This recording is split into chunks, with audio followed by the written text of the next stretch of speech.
کھول کر کہہ رہا ہوں. میں کیوں کہہ رہا ہوں یہ میں؟ کیونکہ مسلمان دھیرے دھیرے اسلام سے اتنا دور ہو گیا کہ بیچارے کو قرآن پہ بھی شک ہو گیا, بیچارے کو حدیث پہ بھی شک ہو گیا, بیچارے کو سیرت پہ بھی شک ہو گیا, بیچارے کو سنت پہ بھی شک ہو گیا, بیچارے کو علم دین پہ بھی شک ہو گیا. اور اگر صحابہ نہ بچے, اللہ کی قسم تمہارے ہاتھوں سے دین چلا جائے. دین مسلمانوں تک, قیامت تک آنے والے مسلمانوں تک رسول اللہ سے اگر نکلا ہے, قیامت تک آنے والے انسانوں تک پہنچے گا, تو بیچ میں صرف ایک کڑی ہو وہ صحابہ کرام. صحابہ کو ہٹا دیجئے, دین نہیں بچے گا.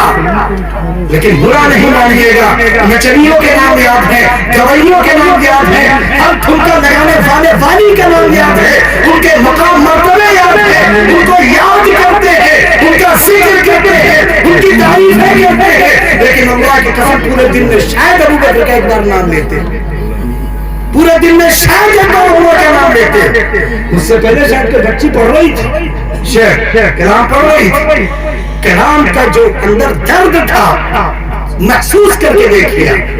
کلام کوئی بھی ہو, کلام جو پڑھا جاتا ہے اس میں کوئی بات ہے کہ اگر ظلم عام ہوگا تو ہم حضرت عمر کو دعوت دیں گے. لیکن ایک بات بتا دو, حضرت عمر نہ آسمان سے ٹپکیں گے نہ زمین سے نکلیں گے.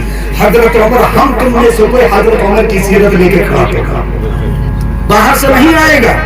ہم تم میں کوئی ہوگا جو عمر جیسی سیرت لے کے اٹھے گا, لیکن اٹھے گا کہ خاک جب حضرت عمر کو خود نہیں جانتا.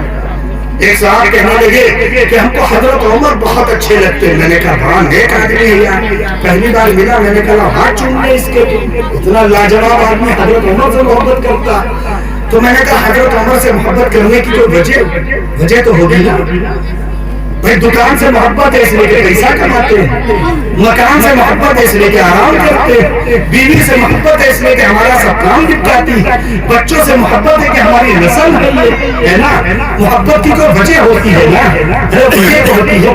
اتنی سرد رات میں اگر آپ یہاں بیٹھے ہو تو یہ دین سے محبت کی علامت ہے, اس میں کوئی شک نہیں. آپ چاہتے تو ادا جلا کے چار سکون سے غیبت کی باتیں کر لیتے, آرام سے کسی کی عزت اتار دیتے, کسی کو ذلیل کر دیتے اور ہاتھ ایسے پوچھتے ہو گھر چلے جاتے.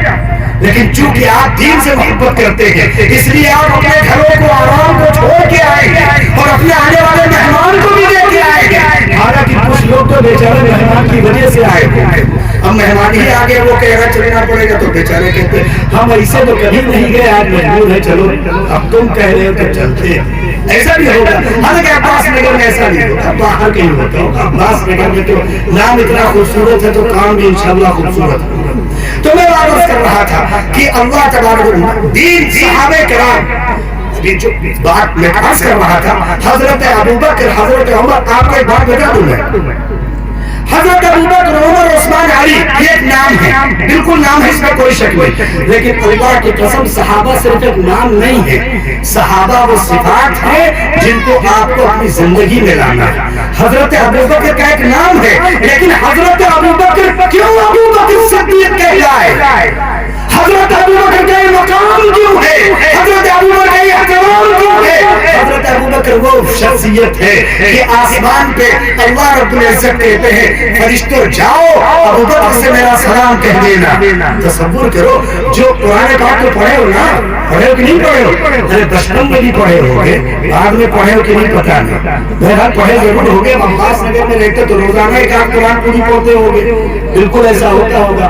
قرآن تو روز پڑھتے ہو گے نا, کون مشکل ہے, موبائل کھولا بس قرآن پڑھنی شروع کر دی, بند کر دیا, ایسا ہوتا ہوگا نا. موبائل میں اور کون سا کام ہے, بس قرآن پڑھنا ہے, اس لیے ہے کہ قرآن پڑھنا ہے, اور کوئی دوسرا کام ہے موبائل میں؟ آپ ہوگا اتنے نیک ہو چکا ہے کہ کوئی دوسرا کام ہوگا, بس موبائل کھولا اور شروع کر دیا, بسم اللہ الرحمن الرحیم شروع ہو گئے. اب دیکھا کہ صبح میں, دوپہر میں, شام, کسی نے ٹوک دیا کہ بس کرو نماز کھڑی ہو گئی, تو ان کو سمجھ میں آئے کہ روک دیا تو نماز کو پڑھنے لگے. ایسا ہوتا ہوگا. یہ قوم ہے, اللہ معاف فرمائے, مسلم قوم کی بات کر رہا ہوں, بیچارے پورے پورے مہینے گزر جاتے ہیں قرآن کھول کے دیکھنے کی توفیق نہیں. آپ بتاؤ تم جس رب کی مدد مانگ رہے ہو، جس رب کی روزی، جس رب کی دی صحت، جس رب کی نعمتیں، جس رب کا انعام، جس رب کا اکرام سب تم پا رہے ہو، تم ایک بات بتاؤ، تم ہندوستان میں حکومت کا ٹیکس نہ ادا کرو، تم ہندوستان میں حکومت کے قانون نہ پورے کرو، تم ہندوستان میں حکومت کی بغاوت کرو، تم ہندوستان میں حکومت پر حملے کرو، تم ہندوستان میں حکومت کے خلاف طرح طرح کی سازشیں کرو، سچ بتاؤ ہندوستان میں رہ پاؤ گے؟ رہ پاؤ گے؟ اور روزانہ فجر سے لے کے فجر تک روزانہ اللہ کے قانون کو توڑنا، روزانہ اللہ کے قانون کی بغاوت کرنا، روزانہ اللہ کے قانون کی مخالفت کرنا، پھر بھی وہ اتنی محبت کرتا ہے کہ زندگی میں زندگی روزی دیتا چلا جا رہا۔ تم کیا جانو کہ وہ کتنا کریم ہے، تم کیا جانو کہ کتنا رحیم ہے؟ جتنے تم گناہ پہ گناہ کر رہے ہو اتنا ہی وہ تم کو معاف کرنے کا تیار رہتا ہے۔ رسول اکرم صلی اللہ علیہ وسلم فرماتے ہیں کہ اللہ رب العزت فرماتے ہیں کہ اگر انسان دنیا بھر کے گناہ میرے پاس لائے، آسمان اور زمین گناہوں سے بھر کے آئے، اور اس کے بعد وہ سچے دل سے توبہ کر کے میرے پاس آ جائے، مجھے کوئی فرق نہیں پڑتا کہ اس کے گناہ کتنے ہیں، میں اس کے ایک مرتبہ توبہ کرنے کے سارے گناہ معاف کر دوں گا۔ الا من تاب وآمن وعمل عملا صالحا، سورہ فرقان کی آیت ہے، حافظ نور صالح صاحب بیٹھے ہیں، الا من تاب وآمن وعمل عملا صالحا، اور صرف معاف نہیں کروں گا۔ اللہ کی قسم آپ بتاؤ کہ کیا کتنے کریم ہے اللہ معلوم ہے؟ یبدل اللہ سیئاتہم حسنات، جتنے گناہ ہیں نا ان گناہوں کے نمبر نہیں مٹاؤں گا، گناہ مٹاؤں گا، اس کے سامنے نیکیاں لکھ دوں۔ اندازہ لگاؤ کہ کتنے کریم ہے تمہارے اللہ، وہ دینے پہ تیار بیٹھے، وہ تمہیں روزی دے رہے ہیں، تمہیں اولاد دے رہے ہیں، تمہیں کاروبار دے رہے ہیں، تمہیں تجارت دے رہے ہیں، تمہیں ملازمت دے رہے ہیں، تمہیں عزت دے رہے ہیں، تمہیں نعمتیں دے رہے ہیں، تمہاری سانسوں کو اندر لے جانے والے وہی ہیں، تمہاری سانسوں کو باہر لانے والے وہی ہیں، وہ رب ہے، ہر چیز کے خالق اور مالک ہے، ساری دی نعمتیں ان کی، اور بغاوت ہماری کس سے ہے؟ انہی سے۔ جھگڑا ہمارا کس سے ہے؟ آپ دل پہ ہاتھ رکھ کے بتاؤ ہمارا جھگڑا کس سے؟ کس سے؟ اللہ سے، سیدھا سیدھا، کسی اور سے ہمارا جھگڑا نہیں ہے، سیدھے اللہ سے جھگڑا ہے۔ لیکن چونکہ اتنے قریب ہے وہ معاف کرتے ہیں۔ جب انسان گناہ کرتا ہے تو زمین چیخ چیخ کے کہتی ہے اے اللہ اگر تیرا حکم ہو تو میں پھٹ جاؤں، اس کو دفن کر دوں۔ اللہ رب العزت فرماتے ہیں زمین اپنی جگہ قائم رہے، یہ میرا اور میرے بندے کا معاملہ ہے، نہ جانے کب وہ پلٹے تو لیکن ہم کو توفیق نہیں ہوتی۔ افسوس تو یہ ہے کہ مسلمان گناہ کرے تو کرے، اس سے بڑا افسوس یہ ہے کہ بیچارے مسلمانوں کو یہی احساس نہیں کہ یہ گناہ بھی،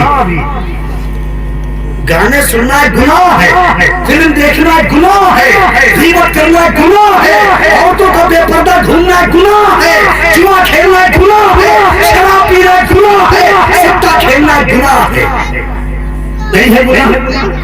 لیکن افسوس یہ ہے کہ مسلمان اپنے ہی گھروں میں تیز آواز میں گانے بجانے لگا۔ گناہ ایک تو رہے گناہ، وائے ناکامی متائے کارواں جاتا رہا۔ افسوس تو ہے کہ جو اللہ نے ہمیں دیا تھا وہ گیا، لیکن افسوس یہ ہے کارواں کے دل سے احساس زیاں جاتا ہے، ہمیں احساس ہی نہیں ہے کہ کون نعمت چلی گئی۔ اللہ تبارک و تعالیٰ کا جزاک اللہ قیام الدین صاحب، قیام صاحب اللہ آپ کو بہت خوش رکھے۔ یہ قیام الدین صاحب قیام کی بڑی محبت ہے، میں نے قیام صاحب کی محبت کا ذکر پہلے ہی کر دیا، اور یہ جب بیچارے ہمیں فون کرتے تھے تو اتنی محبت سے فون کرتے تھے کہ اگر ہم تھوڑا جھلائے بھی بیٹھے تو بڑے پیار سے ان کو جواب دیتے تھے۔ آواز میں بڑی محبت اور چاشنی ہے قیام صاحب، اس میں کوئی شک نہیں، بالکل کوئی شک نہیں۔ اسی لیے میں نے پوچھا ہی نہیں کہ آنا کہاں، میں سمجھا باس نگر آنا، یہاں مانا عباس نگر آنا، پھر پوری تقریر ہی حضرت عباس پہ آ گئی، چونکہ حضرت عباس کا تعلق ہے۔ تو میں عرض کر رہا تھا کہ اللہ تبارک و تعالیٰ نے آپ کو وہ کون سی نعمت ہے، دل کا ہاتھ رکھ کے بتائیے وہ کون سی نعمت ہے جو اللہ نے آپ کو نہیں دی۔ سچ بتاؤ، اگر تمہاری زبانوں کا ذائقہ اللہ چھین لے، تمہاری آنکھوں میں دیکھنے کی روشنی اللہ چھین لے، تمہارے زبان سے بولنے کی طاقت اللہ چھین لے، تمہارے منہ کے اندر رال بولنے کی طاقت اور نعمت اللہ چھین لے، اللہ کی قسم بتاؤ پھر کون ہے جو تمہیں یہ نعمت واپس کر سکتا ہے؟ فبأي آلاء ربكما تكذبان. اللہ کی دی ساری نعمتیں ہیں لیکن ان نعمتوں کا احساس تمہیں ہے کہ نہیں پتا نہیں. ہر نعمت کے لیے اور نعمت ہر نعمت کا احساس اور قدر معلوم کیا ہے. میں آپ کو بتا دیتا ہوں ہر نعمت کا شکر معلوم کیا ہے. بس شکر ادا کرنا چاہیے نا نعمت کا. ہر نعمت کا شکر یہ ہے کہ وہ دعا کو ہو جو رسول اللہ بتا کے گئے. بس یہی شکر ہے نعمت کا. نہیں شکرتم لازیدنکم, اگر تم میرے انعامات کی قدر کرو گے تو اور دوں گا اور اتنے دوں گا کہ تمہارے دنیا سے چلے جانے کے بعد تمہاری نسلوں میں بھی اس کو باقی رکھوں گا. اور معلوم ہے وہ کیا ہے شکر کیا ہے اللہ کا. پانی اللہ کی نعمت ہے. پینے سے پہلے بسم اللہ پڑھیے, سر ڈھانپ کے پڑھیے, بیٹھ کے پیجیے, 3 سانس میں پیجیے, پی چکنے کے بعد الحمدللہ کہیے. علماء نے لکھا ہے چاہے جتنا پانی پی ڈالیے اللہ کے قسم اللہ کے مبارک کریموں سے اور رسول کے طریقے سے انشاءاللہ تمہارا پانی کا حساب معاف ہو جائے. ورنہ ایک قطرہ پانی کا حساب دینے کی صلاحیت نہ آپ میں ہے نہ ہم میں, کسی میں نہیں. نبی بھی اگر اللہ سوال کر لے کہ نبی بھی اس کا